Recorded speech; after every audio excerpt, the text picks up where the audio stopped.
K T. ജലീലിൻ്റെ ആരോപണങ്ങൾക്കെതിരെ ഇന്നലെ P K. Firoz മറുപടിയായിട്ടൊരു വാർത്താ സമ്മേളനം നടത്തി. ഈ വാർത്താ സമ്മേളനത്തിൽ അദ്ദേഹം അതിനെ പ്രതിരോധിച്ചത് ശരിയായ രീതിയിലാണോ? ഒരിക്കലുമല്ല എന്ന് മാത്രമല്ല ഷിബിലി, സംശയങ്ങൾ യഥാർത്ഥത്തിൽ ബലപ്പെടുകയാണ് ചെയ്തിട്ടുള്ളത്. ഇതിന് ശേഷം പിന്നെ നിരവധി ചാനലിലൊക്കെ ഈ വിഷയങ്ങൾ ചർച്ച ചെയ്തിരുന്നല്ലോ. അപ്പോൾ ആ ചാനലിൽ ചർച്ച ചെയ്തപ്പോഴൊക്കെ തന്നെ ഈ പറയുന്ന കാര്യം ന്യായീകരിക്കാൻ വേണ്ടിയിട്ട് ആളുകൾ ബുദ്ധിമുട്ടുന്നൊരു കാര്യമാണ് കണ്ടത്.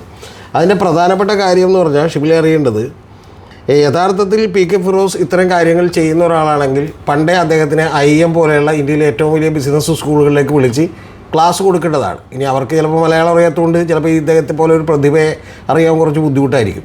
പക്ഷേ അങ്ങനെ ഉണ്ടെങ്കിൽ ഏറ്റവും കുറഞ്ഞ പക്ഷം പി രാജീവ് എന്ന് പറയുന്ന അദ്ദേഹം ശരിക്കും സ്മാർട്ടപ്പ് ഈ പറയുന്ന പോലെ മിഷനുകൾക്ക് വേണ്ടി ഇദ്ദേഹത്തെ ക്ലാസ് എടുക്കാൻ വേണ്ടി വിളിക്കേണ്ടതാണ്. കാരണം ഇദ്ദേഹത്തിൻ്റെ പ്രധാനപ്പെട്ട കാര്യം എന്ന് പറയുന്നത് ഷിബിലി, ഈ ആരോപണം വന്നേക്കണത് എന്താ, വളരെ ലളിതമായി പറഞ്ഞിട്ടുണ്ടെങ്കിൽ മാസാമാസം 5 ലക്ഷത്തിലധികം രൂപ, അതായത് 22,000 ദിർഹം എന്ത് ചെയ്യുന്നു, വിദേശത്തു നിന്ന് ഒരു കമ്പനിയിൽ ഇദ്ദേഹം ജോലി ചെയ്യുകയാണെന്നാണ് പറയുന്നത്. ഓക്കെ, ആ കമ്പനിയാണെങ്കിൽ വളരെ വിചിത്രമായിട്ടുള്ളൊരു കമ്പനിയാണ്. കാരണം ഫോർച്യൂൺ ഹൗസ് ജനറൽ ട്രേഡിംഗ് എന്ന് പറയുന്ന LCC എന്ന് പറയുന്ന കമ്പനിയാണ്. ആ കമ്പനി യഥാർത്ഥത്തിൽ അതിൻ്റെ ഓഫീസ് എവിടെയാണെന്ന് ആർക്കും അറിയില്ല, അതിന് വെയർ ഹൗസ് ഉണ്ടോ എന്നൊന്നും അറിയില്ല. ഒരു ഫുഡ് പ്രൊഡക്ട്സിൻ്റെ ഈ എക്സ്പോർട്ടിംഗ് ആണ് എന്നൊക്കെയാണ് പറയുന്നത്. അപ്പോൾ അങ്ങനെയാണെങ്കിൽ ഉറപ്പായിട്ടും അവിടെ വെയർ ഹൗസ് വേണം, അല്ലെങ്കിൽ അവിടുത്തെ ക്ലയൻറ്റ്സ് ആരാണെന്നൊന്നും എന്ത് ചെയ്യാൻ പാടില്ല, അറിയാൻ പാടില്ല. പക്ഷേ ഇദ്ദേഹത്തിന് കൃത്യമായിട്ട് 5 ലക്ഷം രൂപയിലധികം ഈ സാധനം ഇങ്ങോട്ട് കിട്ടുന്നുണ്ട്. അപ്പോൾ അതിലുള്ള ആരോപണം എന്താണെന്ന് വെച്ചിട്ടുണ്ടെങ്കിൽ, ഇവിടെ നിന്ന് പണം അങ്ങോട്ട് കടത്തിയിട്ട് ഇത് വൈറ്റ് മണിയായിട്ട് ഇങ്ങോട്ട് കൊണ്ടുവരുന്ന ഒരു റിവേഴ്സ് ഹവാല പരിപാടികൾ മിക്കവാറും ആളുകളൊക്കെ എന്ത് ചെയ്യുന്നുണ്ട്. അപ്പോൾ അതിൻ്റെ ഭാഗമായിട്ട് ഇദ്ദേഹത്തിന് ഈ പണം വരികയാണ് എന്നുള്ളതാണ് കെ.ടി. ജലീലിൻ്റെ ആരോപണം. ആ ആരോപണത്തിൻ്റെ പുകമറ നീക്കിക്കൊണ്ട് കൃത്യമായി ഒരു മറുപടിയും പറയാൻ ഇദ്ദേഹത്തിന് പറ്റിയിട്ടില്ല എന്ന് മാത്രമല്ല, ഇദ്ദേഹം ചെയ്തിട്ടുള്ള ചില തരികിടകൾ ഏതാണ്ട് വെളിവായിരിക്കുന്നു. അല്ലെങ്കിൽ ഇനി കൂടുതൽ ക്ലാരിറ്റി പി.കെ. ഫിറോസ് ഇതിൻ്റെ പുറത്ത് വരുത്തണം. കാരണം 2018 മുതൽ ഇദ്ദേഹത്തിന് അവിടെ ജോബ് കാർഡുണ്ട്. ഈ 2018 മുതൽ 2020 വരെയും, പിന്നെ ഈ പറയുന്ന പോലെ 2021 ഇല്ല കേട്ടോ. ആ 2021 പ്രത്യേകത എന്താണെന്ന് അറിയാമോ? കാരണം പി.കെ. ഫിറോസ് ആ സമയത്താണ് എന്ത് ചെയ്തത്, ഇലക്ഷൻ മത്സരിച്ചു. അപ്പോൾ ഇലക്ഷൻ മത്സരിക്കുമ്പോൾ ജോബ് കാർഡ് ഉണ്ടെങ്കിൽ പ്രശ്നമൊന്നും അറിയാവുന്നതുകൊണ്ട് ആ സമയത്ത് ഇദ്ദേഹത്തിന് ജോബ് കാർഡില്ല. പക്ഷേ 2021 ശേഷം പിന്നെ 2022 മുതൽ പിന്നെയും അദ്ദേഹത്തിന് ജോബ് കാർഡ് ഉണ്ട്.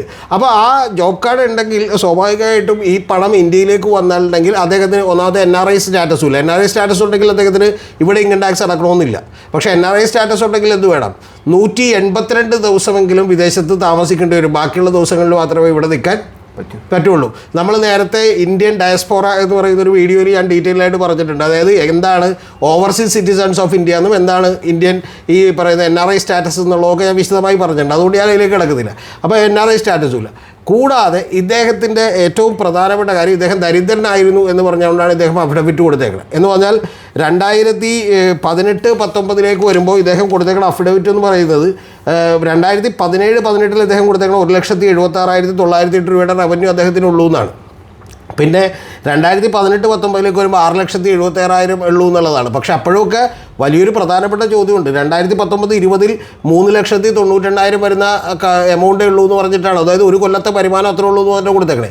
പക്ഷേ ആ സമയത്തെല്ലാം ഇദ്ദേഹത്തിന് എന്ത് ചെയ്യുന്നുണ്ട്, ഒരു 60 ലക്ഷം രൂപ എന്ത് ചെയ്യുന്നുണ്ട്, ഏറ്റവും കുറഞ്ഞത്. ഞാൻ പറഞ്ഞാൽ അവിടെ നിന്നുള്ള ദിർഹം കൊണ്ട് കൺവേർട്ട് ചെയ്ത് വരുമ്പോൾ ഏതാണ്ട് ഒരു 70-80 ലക്ഷം രൂപ വരും. അപ്പോൾ ആ 70 ലക്ഷം രൂപ പോട്ടെ, ഇനി ഒരു 60 ലക്ഷം എന്ന് കണക്കൂട്ടിയാൽ പോലും ഷിബിലി ഒരു 30 ലക്ഷമെങ്കിലും എന്ത് ചെയ്യൂലേ, നമ്മുടെ എക്സ്പെൻസ് ഒക്കെ കഴിഞ്ഞിട്ട് എന്ത് ചെയ്യൂലേ, വരുമാനം ഉണ്ടാവില്ലേ. അപ്പോൾ അതൊന്നും പി.കെ. ഫിറോസ് ഇതിനകത്ത് കാണിച്ചിട്ടില്ല എന്ന് മാത്രമല്ല, യഥാർത്ഥത്തിൽ പി.കെ. ഫിറോസ് പറയുന്നത് ഈ കമ്പനിയുടെ പേര് പോലും പറയാൻ അദ്ദേഹം തയ്യാറല്ല. പകരം അദ്ദേഹം പറയുന്നത് ഇത് ഞാൻ എന്തിനാണ് ഇത് ജലീലിനോട് പറയുന്നത് എന്നൊക്കെയുള്ള വെറും ശരിക്കും പറഞ്ഞാൽ നിൽക്കാത്ത യുക്തിസഹമല്ലാത്ത വാദങ്ങളാണ് എന്ത് ചെയ്യുന്നത്, ഉയർത്തിക്കൊണ്ടിരിക്കുന്നത്. അപ്പോൾ ഇതിൽ ഏറ്റവും പ്രധാനപ്പെട്ട കാര്യം, ഇതിനു മുമ്പ് ഇദ്ദേഹത്തിന് ചില ബിസിനസ്സുകളുണ്ട്.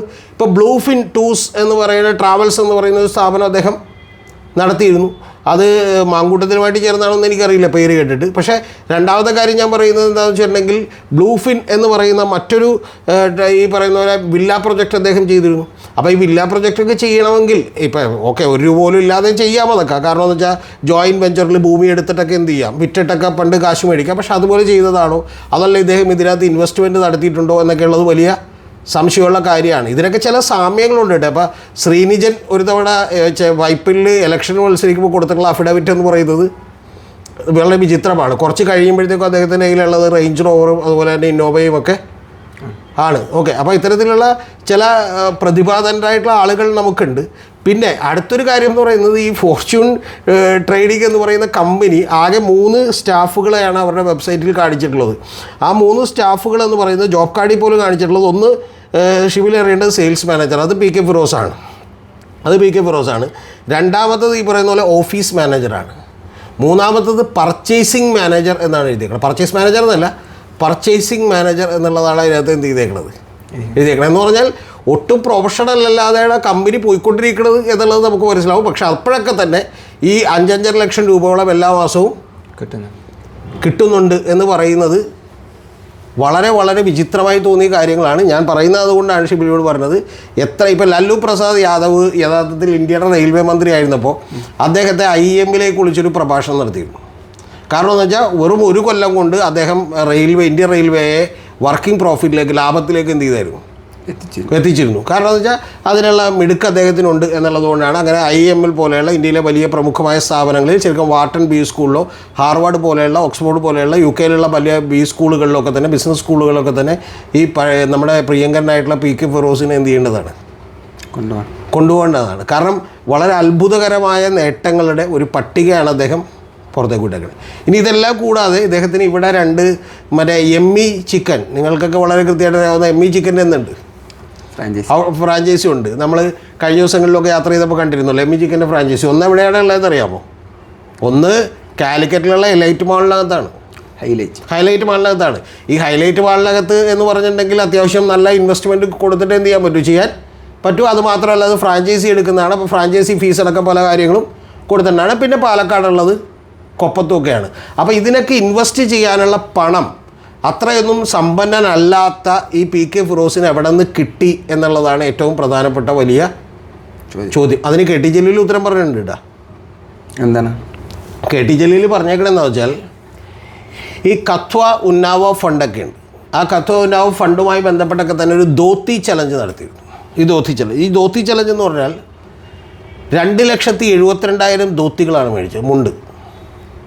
ഓക്കെ, 2,72,000 മുണ്ടുകൾ മേടിക്കുമ്പോൾ എന്ന് പറഞ്ഞാൽ ഒരു 700 രൂപ അല്ലെങ്കിൽ 600 രൂപ വെച്ചിട്ട്, 700 രൂപ ചായ എന്ന് പറയുന്നവരുണ്ട്, 600 രൂപ ചായ എന്ന് പറയുന്നതുകൊണ്ട് എത്രയാണെന്നുള്ളത് കൃത്യമായിട്ട് ഫിറോസിനൊക്കെ എന്ത് ചെയ്യാൻ പാടുള്ളൂ. അതിൻ്റെ ഒരു ബില്ലും ഫിറോസ് ഇതുവരെ പുറത്ത് കാണിച്ചിട്ടില്ല. അപ്പോൾ അതിൽ പറയപ്പെടുന്നത് 16,32,00,000 രൂപ ചിലവായിട്ടാണ് ആ മുണ്ട് മേടിച്ചതെന്നാണ്. കൂടാതെ അതിന് യഥാർത്ഥത്തിൽ 200 രൂപ അതിന് റേറ്റ് ഉള്ളൂ. പിന്നെ സാമാന്യ ബോധമുള്ള എല്ലാവർക്കും അറിയാമല്ലോ ഷിബിലി, 2,72,000 മുണ്ട് മേടിച്ചാൽ ഇനി 700 രൂപയുടെ മുണ്ടാണെങ്കിൽ പോലും അത് 350 രൂപ 400 രൂപ എന്ത് ചെയ്യും, കിട്ടും. ഏറ്റവും കുറഞ്ഞത് കിട്ടും. ഇത് യഥാർത്ഥത്തിൽ 200 രൂപയുള്ളൂ എന്നാണ് യൂത്ത് ലീഗിൻ്റെ അകത്ത് നിന്ന് തന്നെയുള്ള ആളുകൾ പറഞ്ഞുകൊണ്ടിരിക്കണം. അപ്പോൾ 200 രൂപ, നമ്മൾക്കിനി 600 രൂപയെന്ന് എടുക്കാം ഒരു എക്സാമ്പിളിൽ. ആ പോട്ടെ, 600 രൂപയെന്ന് എടുത്തിട്ടുണ്ടെങ്കിൽ 600 രൂപയുടെ മുണ്ട് 200 രൂപക്ക് മേടിക്കുമ്പോൾ 400 രൂപ അതിൽ നിന്ന് കമ്മീഷൻ പറ്റിയാൽ എമൗണ്ട് എത്ര വരുമെന്ന് അറിയോ ഷിബിലി? 10,88,00,000 രൂപ വരും. 10,88,00,000 രൂപ. ഈ 10,88,00,000 രൂപ ഒറ്റക്കായിരിക്കില്ല, ചില ചെറിയതൊക്കെ എടുത്തിട്ടുണ്ടാവും. എന്നാലും ബാക്കിയുള്ള ഒരു 5-8 കോടി രൂപ എന്ത് ചെയ്തിട്ടുണ്ടാവും, പുറത്തേക്ക് കൊണ്ടുപോയിട്ടുണ്ടാകാം എന്നാണ് നമ്മൾ എന്ത് ചെയ്യുന്നത്, നമ്മളല്ല കെ ടി ജലീൽ വിചാരിക്കുന്നത്, ഏതാണ്ട് ഇപ്പോൾ സാമാന്യമായിട്ടുള്ള ജനങ്ങളുമൊക്കെ വിചാരിക്കുന്നത്. സത്യത്തിൽ പി കെ ഫിറോസ് ഇന്നലെ വന്ന് ആ പത്രസമ്മേളനം നടത്തേണ്ട ആവശ്യമില്ലായിരുന്നു എന്ന് വിചാരിക്കുന്ന ഒരാളാണ് ഞാൻ. കാരണം ഇഗ്നോർ ചെയ്തിരുന്നെങ്കിൽ ഉണ്ടാകാമായിരുന്ന അപകടത്തേക്കാൾ വലുതാണ് യഥാർത്ഥത്തിൽ വരുന്ന എരുതിയിലേക്ക് എണ്ണ ഒഴിച്ചിട്ട് പോയത്. പിന്നെ അദ്ദേഹം ഉയർത്തുന്ന വലിയൊരു ആരോപണം എന്താണെന്ന് വെച്ചിട്ടുണ്ടെങ്കിൽ, ഇതൊക്കെ ഇപ്പോൾ കെ ടി ജലീൽ ഉയർത്തിക്കൊണ്ട് വരുന്നത്, നേരത്തെയുള്ള ആളുകൾ പറഞ്ഞുകൊണ്ടിരുന്നതെന്ന് വെച്ചാൽ കെ ടി ജലീലിനെ ഒരു അറിയാലോ, അദ്ദേഹത്തെ സംബന്ധിച്ചോളം അദ്ദേഹം അദ്ദേഹത്തിൻ്റെ ഒരു ബന്ധു നിയമനം നടത്തി. ആ ബന്ധുവിൻ്റെ നിയമനം സൗത്ത് ഇന്ത്യൻ ബാങ്കിൽ ആളെ പിടിച്ചിട്ട് ഇങ്ങോട്ട് പ്രവേശനമാണെന്ന് പറഞ്ഞ് എന്ത് ചെയ്തു, ഗവൺമെൻറ്റിലേക്ക് കൊണ്ടുവന്നു. സൗത്ത് ഇന്ത്യൻ ബാങ്കിൽ നിന്ന് പ്രൊഫഷനിലേക്ക് കൊണ്ടുവരാൻ കഴിയില്ല, പല പഞ്ചായത്ത് ഓഫീസിലെ ക്ലർക്കോ അല്ലെങ്കിൽ വേറെ സെക്രട്ടറിയിലെ ഉദ്യോഗസ്ഥർക്കാണെങ്കിൽ കൊണ്ടുവരാം. അപ്പോൾ സൗത്ത് ഇന്ത്യൻ ബാങ്കിലെ ഒരു ആളുകളെ കൊണ്ടുവരാൻ കഴിയില്ല. പക്ഷേ ഇദ്ദേഹം അത് കൊണ്ടുവന്നു. ഓക്കെ, അദ്ദേഹം വളരെ മിടുക്കനായ ഒരാളാണ്, അതുകൊണ്ട് ഇതിനെ രക്ഷപ്പെടുത്താനാണ് ഗവൺമെൻറ്റിലേക്ക് കൊണ്ടുവന്നത് എന്നൊക്കെയാണ് കെ ടി ജലീൽ പറഞ്ഞിരുന്നത്. പക്ഷേ അതിൻ്റെ പുറത്ത് അദ്ദേഹത്തിന് ലോകായുക്തയിൽ നിന്നും അതുപോലെ തന്നെ വിവിധ കോടതികളിൽ നിന്നൊക്കെ തിരിച്ചടി നേരിട്ടുകൊണ്ട് കൃത്യമായിട്ട് എന്ത് ചെയ്യേണ്ടി വന്നു, രാജിവെക്കേണ്ടി വന്നു. പക്ഷേ അതിൻ്റെ പിന്നിൽ പി കെ ഫിറോസാണ്. അതുകൊണ്ട് പി കെ ഫിറോസിനുള്ള വൈരാഗ്യത്തിന് അദ്ദേഹം പുറകെ നടക്കുകയാണ് എന്നൊക്കെയാണ് പറയുന്നത്. പി കെ ഫിറോസിന് പുതിയൊരു ആരോപണം. പക്ഷേ പി കെ ഫിറോസ് പറയുന്നത് അതല്ല. അതാണ് ഞാൻ പറയുന്നത്. ഇതാണ് ശരിക്കും മുസ്ലിം ലീഗുകാർ പറഞ്ഞുകൊണ്ടിരിക്കണം. പി കെ ഫിറോസ് പറഞ്ഞതല്ല. പി കെ ഫിറോസ് പറഞ്ഞുകൊണ്ടിരിക്കുന്ന കാര്യം എന്താ വെച്ചാൽ അതൊന്നുമല്ല കാര്യം. ഇദ്ദേഹം മന്ത്രിയായിരിക്കുമ്പോൾ നടത്തിയിട്ടുള്ള ഏതോ ഒരു അഴിമതിയെക്കുറിച്ച് പി കെ ഫിറോസിന് ചില വിവരങ്ങൾ കിട്ടി. അപ്പോൾ പി കെ ഫിറോസ് സൈക്കിളും എടുത്ത് അതിൻ്റെ പുറകെ കൂടി. അപ്പോൾ അതുകൊണ്ടാണ് യഥാർത്ഥത്തിൽ അത് ഭയന്നിട്ടാണ് ഇദ്ദേഹം പറയുന്നത്. അതൊന്നും നിലനിൽക്കുന്ന കാര്യമല്ല ഷിബിലി. എന്താണെന്നറിയാമോ? ഒന്നാമത്തെ കാര്യം കെ ടി ജലീൽ പറഞ്ഞു കഴിഞ്ഞു, ഞാനിനി തെരഞ്ഞെടുപ്പിൽ മത്സരിക്കുന്നില്ല. തെരഞ്ഞെടുപ്പിൽ മത്സരിക്കാത്ത ഒരാൾക്കിനി ഒരു അഴിമതി നടത്തി എന്നുള്ള പേര് ദോഷം വന്നുകൊണ്ട് എന്ത് സംഭവിക്കാനാണ്? പിന്നെ കെ ടി ജലീലിനെ സംബന്ധിച്ചോളം കെ ടി ജലീൽ കുറച്ച് അഭ്യാസിയൊക്കെ തന്നെയാണ്. പല വികാരപരമായി മറ്റേ ഖുറാനിൽ തൊട്ട് അതുപോലെ തന്നെ ചില മറ്റേ ഖുറാൻ കൊണ്ടുവന്നതിന് ആർക്കാണ് കുഴപ്പമെന്നൊക്കെ ചോദിക്കുന്ന ഒരു അഭ്യാസിയാണ് പുള്ളി. മനസ്സിലായി? കെ ടി ജലീൽ അഭ്യാസിയാണ്. പക്ഷേ കാരണം പലപ്പോഴും മറ്റേ ഖുറാൻ അവിടെ നിന്ന് ഇറക്കുമതി ചെയ്തു, ഗവൺമെൻറ് വണ്ടികളിൽ ഗവൺമെൻറ്റിൻ്റെ ഗോഡൗൺ ഉപയോഗിച്ചുകൊണ്ട് എന്തുകൊണ്ട് ഡിസ്ട്രിബ്യൂഷൻ ചെയ്തു എന്നുള്ള ചോദ്യത്തിന് ഖുറാൻ കൊണ്ടുവന്നാൽ ആർക്കാണ് കുഴപ്പമെന്നൊക്കെ ചോദിക്കണം. എന്ന് പറഞ്ഞാൽ മതം വെച്ച് ഡിഫെൻഡ് ചെയ്യുന്ന പണിയൊക്കെ ആർക്കുണ്ട്? കെ ടി ജലീലൊക്കെ ഉണ്ട്. ഇല്ലെന്ന് ഉള്ള കാര്യമുള്ളതുപോലെ പറയണമല്ലോ. അപ്പോൾ പക്ഷേ ഇവിടെയുള്ള പ്രശ്നം എന്താ വെച്ചാൽ കെ ടി ജലീൽ ഉന്നയിച്ചിട്ടുള്ള ആരോപണങ്ങൾക്കൊന്നും കൃത്യമായിട്ട് മറുപടി പറയാൻ പറ്റില്ല. ആകെ കെ ടി ജലീലിന് പറ്റിയൊരു കാര്യം എന്ന് പറഞ്ഞാൽ ഈ കൊപ്പത്തെയും അതുപോലെ ഹൈലൈറ്റ് മാളിലെയും ഒക്കെ എമ്മി ചിക്കൻ ഔട്ട്ലെറ്റുകൾ അത് ഈ ഇദ്ദേഹത്തിൻ്റേതാണെന്ന് ഇദ്ദേഹം നേരത്തെ പറഞ്ഞിട്ടുണ്ട്. അദ്ദേഹമാണ് ഉദ്ഘാടനത്തിന് ആളുകളെ ക്ഷണിച്ചത് എന്നൊക്കെയാണ് പി കെ ഫിറോസ് പറയുന്നത്. അപ്പോൾ അതിലൊരു നാടകീയതയൊക്കെ ജലീൽ സൃഷ്ടിക്കാൻ ശ്രമിച്ചിട്ടുണ്ട്. ജലീൽ എല്ലാ കാലത്തും ജലീലിൽ അത്തരത്തിലുള്ള അഭ്യാസമൊക്കെ ഉണ്ട്. ജലീൽ മറ്റേ ഇ ഡിയുടെ ഒക്കെ എൻഫോഴ്സ്മെൻറ്റ് ഡയറക്ടറേറ്റിൻ്റെ ഒക്കെ ഓഫീസിൽ പോയതും ഒക്കെ എന്ന് പറഞ്ഞിട്ടുണ്ടെങ്കിൽ മാധ്യമങ്ങളൊക്കെ വെട്ടിച്ചു കൊണ്ടുപോയിട്ട് ഒരു കുസൃതി പുള്ളിക്ക് ഇഷ്ടമാണെന്നൊക്കെ പറയുന്ന കാര്യമൊക്കെ ഉണ്ട്. പക്ഷെ അതൊന്നും പറഞ്ഞുകൊണ്ട് പി കെ ഫിറോസിന് ഈ കാര്യത്തെ തടയിടാൻ പറ്റില്ല. പിന്നെ ഒരു കാര്യം പറയാം, പി കെ ഫിറോസിന് ഇത് വ്യക്തമായി വിശദീകരിക്കാനേ കഴിയില്ല. കാരണം എന്താണെന്ന് അറിയാമോ? ഡോക്യുമെൻ്റ് വൈസ് ഇതെല്ലാം കൊണ്ടും പ്രശ്നമായിട്ടുള്ളൊരു കാര്യം ആണ്. പി കെ ഫിറോസ് എന്തിനാണ് ഈ 2018 മുതൽ ഇത്തരത്തിൽ ജോബ് വിസയുള്ള ഒരാൾ എനിക്ക് ഇത്തരത്തിൽ മാർക്കറ്റിംഗ് മാനേജറായി ഞാൻ ജോലി ചെയ്യുന്നു എന്ന് പറഞ്ഞാൽ പോരെ? ഇനി യഥാർത്ഥത്തിൽ മാർക്കറ്റിംഗ് മാനേജറായി പി കെ ഫിറോസ് ജോലി ചെയ്തിട്ടുണ്ടെങ്കിലുണ്ടല്ലോ അദ്ദേഹത്തിന് പ്രതിഭോണിയണമെന്ന് ഞാൻ പറയും. ഷിബിലി ഒന്ന് ആലോചിച്ച് നോക്ക്. ഇപ്പോൾ നമ്മളൊരു 15-20 പേരുടെ ഒരു സ്ഥാപനം നടത്തുന്നുണ്ടെങ്കിൽ നമുക്കറിയാം അതിൻ്റെ ബുദ്ധിമുട്ട് എന്താണെന്നുള്ളത്. മനസ്സിലായ? നമ്മളൊരു 3 വീഡിയോ ചെയ്യാൻ അതിൻ്റെ ഇടയ്ക്ക് കഷ്ടപ്പെടുകയാണ്. ഒരു 3 വീഡിയോ ചെയ്യാൻ. അപ്പോൾ അതിൻ്റെ ഇടയ്ക്ക് കൂടി യഥാർത്ഥത്തിൽ ഈ പറയുന്ന എല്ലാ സമരപരിപാടികളിലും നിൽക്കുന്നു. നമ്മൾ നിലമ്പൂർ തന്നെ പി കെ ഫിറോസിനെ കണ്ടപ്പോൾ P K Firoz full time അവിടെ നിൽക്കുന്നു. എന്നിട്ട് ശരിക്കും പറഞ്ഞാൽ രാത്രിയുടെ അന്ത്യയാമങ്ങളിൽ എപ്പോഴെങ്കിലും ഇരുന്ന് ഒരു ആളുകൾക്ക് വേണ്ടിയിട്ട് എന്ത് ചെയ്യുന്നു? മാർക്കറ്റിംഗ് മാനേജറായി ജോലി, സെയിൽസ് മാനേജറായിട്ട് ജോലി ചെയ്യുന്നു. ആ ജോലി ചെയ്തുകൊണ്ട് എന്ത് ചെയ്യുന്നു? 5.5 ലക്ഷം രൂപ മേടിക്കാവുന്ന ക്വാളിറ്റിയിലേക്ക് അദ്ദേഹം എത്തുന്നു. നമ്മുടെ ഇവിടുത്തെ ജനത്തിന് അറിയാത്തതാണ്. ഇപ്പോൾ ചാണകവറളി ഉണ്ടാക്കി വിറ്റ് വളർത്തിയിട്ടുള്ള ഒരു മകൻ ഇവിടെ ഒരു 3 ദിവസത്തെ കൺസൾട്ടിങ് ഫീസായിട്ട് 50 ലക്ഷം രൂപയൊക്കെ മേടിക്കുന്ന ആളുകൾ ഇന്ത്യയിൽ ഒരുപാട് പേര് ഉണ്ട്. സുന്ദർരാജൻ പിച്ചയുടെ സാലറി തന്നെ എന്ന് പറഞ്ഞാൽ 2488 കോടി രൂപയാണ്. ഓക്കെ, ഒരു മാസം 200 കോടി രൂപ വരും. അപ്പോൾ അത്തരത്തിലുള്ള വലിയ തോതിൽ ശമ്പളം മേടിക്കുന്ന ആളുകളൊക്കെ ഉണ്ട്. മനസ്സിലായോ? സോഫ്റ്റ് ബാങ്ക് ജപ്പാനിൽ വർക്ക് ചെയ്യുന്ന ആൾ IIT നമ്മുടെയൊക്കെ ഇന്ത്യയിൽ IIT പഠിച്ചിറങ്ങിയതാണ്. ഏതാണ്ട് 850 കോടി രൂപയായിരുന്നു അദ്ദേഹത്തിൻ്റെ വരുമാനം. അപ്പോൾ ഇങ്ങനെയുള്ള നിരവധി ആളുകളുണ്ട്. സത്യനാഥലയുടെ വരുമാനം വലുതാണ്. അപ്പോൾ ഞാൻ പറഞ്ഞത് അങ്ങനെയുള്ള ആളുകളൊക്കെ ഉണ്ട്. പക്ഷെ അവരെക്കാൾ പ്രഗത്ഭനാണ് ആര്? കാരണം അവരെല്ലാം ഒരു ജോലി ചെയ്യുന്നുണ്ട്. ഇത് ഈ പി കെ ഫിറോസ് ഇവിടെ മുഴുവൻ നിറഞ്ഞു നിൽക്കുകയും അദ്ദേഹത്തിൻ്റെ മണിക്കൂറുകൾക്ക് മാത്രം ഈ വലിയ ശമ്പളം ലഭിക്കുന്നു കിട്ടുകയും ചെയ്യുന്നുണ്ടെങ്കിൽ, ഞാൻ പറഞ്ഞത് ഏറ്റവും അടിയന്തരമായി ഞാൻ പറഞ്ഞത് ഏറ്റവും കുറഞ്ഞ പക്ഷം IMK ആലപ്പുഴയിൽ ഒരു MBA കോളേജ് ഞങ്ങൾ അവിടെയെങ്കിലും ഫിറോസിനെ വിളിച്ചിട്ട് ഒരു 5 ലക്ഷം രൂപ പ്രതിഫലം കൊടുത്ത്, ഈ ശശി തരൂരിൻ്റെയൊക്കെ പ്രഭാഷണത്തിന് 3 ലക്ഷം 5 ലക്ഷം ഒക്കെ എന്ത് ചെയ്യണം? കൊടുക്കണം. ഇപ്പോൾ സഞ്ജീവ് നായരെ അല്ലെങ്കിൽ ഇപ്പോൾ ഞാനൊക്കെ ട്രെയിനിങ് എടുത്തുകൊണ്ടിരുന്നപ്പോൾ ഷിബിലി അറിയണത് മണിക്കൂറിനാണ് കാശ് കിട്ടിക്കൊണ്ടിരുന്നത്. ഞാൻ പറയുന്നില്ല, വലിയ വരുമാനമാണ് എന്ത് ചെയ്ത് കിട്ടിക്കൊണ്ടിരുന്നത്. അപ്പോൾ അത്തരത്തിൽ വലിയ വരുമാനം കിട്ടുന്ന പണികളാണുള്ളത്. പക്ഷേ ആ മണിക്കൂർ നമുക്ക്, പക്ഷേ അതിൻ്റെ ഒരു പ്രശ്നമുള്ളത് അത് നമുക്ക് കണ്ടിന്യൂസ്ലി ഉണ്ടാവില്ല. നമുക്ക് ഒരു മാസം ഫുൾ അങ്ങനെ എടുക്കാൻ പറ്റില്ല. കാരണം എന്ന് വെച്ചാൽ നമ്മൾ 1 മണിക്കൂറിൻ്റെ ട്രെയിനിങ് അല്ലെങ്കിൽ 3 മണിക്കൂറിൻ്റെ ട്രെയിനിങ് എടുക്കണമെങ്കിൽ നമ്മൾ അതിൻ്റെ പുറത്തുണ്ടാകാവുന്ന എന്ന് പറഞ്ഞാൽ 1 സെക്കൻഡ് പോലും കളയാതുള്ള പ്രിപ്പറേഷൻ വളരെ ഇമ്പോർട്ടൻ്റ് ആണ്. പ്ലസ് ആളുകളെ അതുപോലെ മോട്ടിവേറ്റ് ചെയ്യാനും ഇൻസ്പയർ ചെയ്യാനും അതുപോലെ അവരെ പ്രൊഡക്റ്റീവ് ആക്കാനും ഒക്കെ നമുക്ക് പറ്റണം. മനസ്സിലായ? ഇപ്പോൾ ഈ സഞ്ജീവ് നായരൊക്കെ ചില പ്രോഗ്രാമൊക്കെ നടത്തുമ്പോൾ ഒറ്റ പ്രോഗ്രാമിൽ നിന്ന് ഒരു 80 ലക്ഷം 85 ലക്ഷം 1 കോടി രൂപയൊക്കെ വരും. മനസ്സിലായി? ഒരു രാവിലെ 10 മണി മുതൽ വൈകുന്നേരം 5 മണി വരെയുള്ള ഫുഡൊക്കെ ഇടയ്ക്കുള്ള പ്രോഗ്രാം 3000-4000 രൂപയൊക്കെയാണ് അതിന് ചാർജ് ചെയ്യുന്നത്. വലിയ ആളുകൾ വന്ന് അതിനകത്ത് ജോയിൻ ചെയ്യും. പക്ഷേ പ്രധാനപ്പെട്ട വിഷയം എന്ന് വെച്ചാൽ സിംപ്ലി അതിനൊരു 2 മാസത്തെ പണിയുണ്ട്.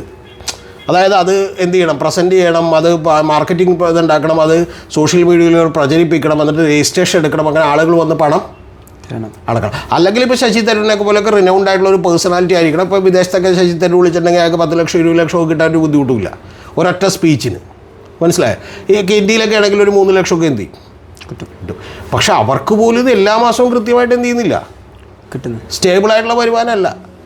അപ്പോൾ അതുകൊണ്ട് യഥാർത്ഥത്തിൽ ഞാൻ പറയുന്നത് ഇപ്പോൾ IIT ഖരഗ്പൂരിൽ നിന്നും പഠിച്ചിറങ്ങിയിട്ടുള്ള വീട്ടിലൊരു മറ്റേ സ്കൂട്ടർ മാത്രം ഉണ്ടായിരുന്ന സുന്ദർ രാജൻ പിച്ചയേക്കാൾ പ്രഗത്ഭനായ ഒരു മനുഷ്യൻ ഇവിടെ ഉണ്ട് എന്നുള്ളതും അദ്ദേഹം മുസ്ലിം ലീഗിൽ ചെന്ന് പ്രവർത്തിക്കുന്നു എന്നുള്ളതും യഥാർത്ഥത്തിൽ മുസ്ലിം ലീഗ് പോലും തിരിച്ചറിയാത്ത കാര്യമാണ്. പഴയ പാട്ടാണ് എനിക്ക് ഓർമ്മ വന്നെ. കാരണം ബാർബറാം ബാലനെ നമ്മളാരും ഇതുവരെ എന്ത് ചെയ്തില്ല, തിരിച്ചറിഞ്ഞില്ല എന്നുള്ളതാണ്. അപ്പോൾ യഥാർത്ഥത്തിൽ ഈ ബാർബറാം ബാലനെ നമ്മൾ തിരിച്ചറിയേണ്ടതാണ്. ഇദ്ദേഹത്തിൻ്റെ അനിയനുമായി ബന്ധപ്പെട്ട് കഴിഞ്ഞോളം ഒരു കേസ് വന്നിരുന്നു, ഒരു മയക്കുമരുന്നിൻ്റെയൊക്കെ എന്ത് ചെയ്തിരുന്നു കേസ് വന്നു. ഇന്ന് അതൊക്കെ നമുക്ക് മാറ്റി വെക്കാം. പക്ഷേ PK ഫിറോസിൻ്റെ കാര്യത്തിൽ ഈ പ്രഗത്ഭരായിട്ടുള്ള ആളെ കേരള ഗവൺമെൻറ്റെങ്കിലും നമുക്ക് അത്രേ ആഗ്രഹിക്കാൻ പറ്റൂ. യഥാർത്ഥത്തിൽ ഇദ്ദേഹത്തെ മിക്കവാറും ഇപ്പോൾ കൊത്തിക്കൊണ്ട് പോകും എന്നാണ് ഞാൻ വിചാരിക്കുന്നത്. അപ്പോൾ അതുകൊണ്ട് ഇപ്പോൾ മൂവാറ്റുപുഴ തൊടുപുഴയൊക്കെ അടുത്ത് കാർമൽ എന്ന് പറഞ്ഞൊരു സ്കൂളുണ്ട്, മനസ്സിലായോ?